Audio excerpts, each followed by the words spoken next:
আসসালামু আলাইকুম সবাইকে, কেমন আছেন সবাই? আজকে ঘরোয়া উপায়ে মোমো তৈরি করে দেখাবো আপনাদের। দেখতে যেমন সুন্দর হয়েছে, খেতেও হয়েছিল খুব মজাদার। প্রথমে একটা কড়াইতে আমি সয়াবিন তেল দিয়ে দিচ্ছি। দিয়ে দিচ্ছি পরিমাণ মতো পেঁয়াজ। এখানে আমি ৩ থেকে ৪ টা পেঁয়াজ কুচি দিয়েছি।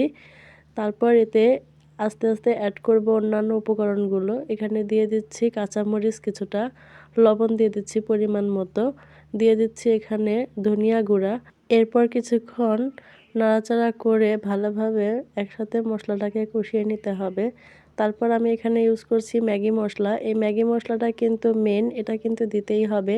ম্যাগি মশলাটা যখনই দেব তখনই মোমোর টেস্টটা কিন্তু আরও বেড়ে যাবে, খুব ভালো লাগবে। আগে থেকে ধুয়ে রাখা চিকেনগুলোকে আমি দিয়ে দিচ্ছি। চিকেনগুলোকে আমি ছোট ছোট করে কেটে সুন্দরভাবে ধুয়ে পরিষ্কার করে নিয়েছি। এখন চিকেনগুলোকে মশলার সাথে মিশিয়ে সুন্দরভাবে কষিয়ে নেব।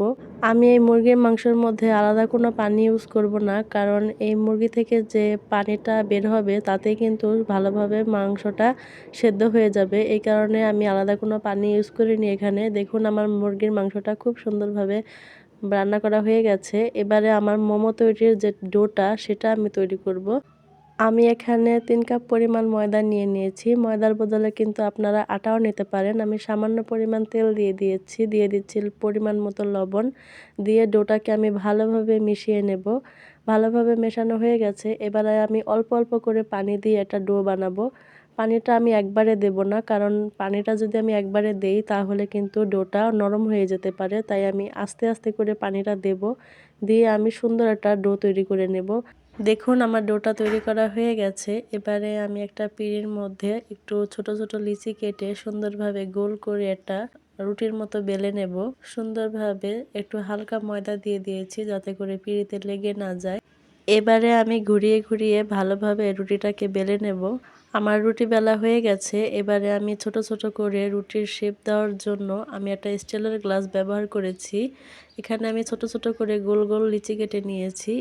আমি মাটির চুলার মধ্যে রাইস কুকারের একটা ডিপ ফ্লেম এবং নিচে পানি দিয়ে সুন্দরভাবে বসিয়ে দিয়েছি পানিটা গরম হওয়ার জন্য। এতে করেই আজকে আমি মোমো তৈরি করব। আমি যে ছোট ছোট করে রুটির শেপটা বানিয়ে নিয়েছিলাম তার মধ্যে অল্প অল্প করে সেই চিকেনের পুরটাকে দিয়ে দেব এবং পিঠার মতো শেপ করব। আমি মোমো স্টাইলের শেপ করে নিয়ে আমি একটু পুলি পিঠা স্টাইলের শেপ করে নিয়েছি।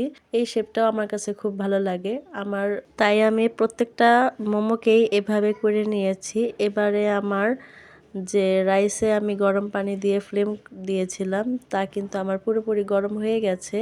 এবারে এর মধ্যে আমি একটা একটা করে মোমো সুন্দরভাবে দিয়ে দেব।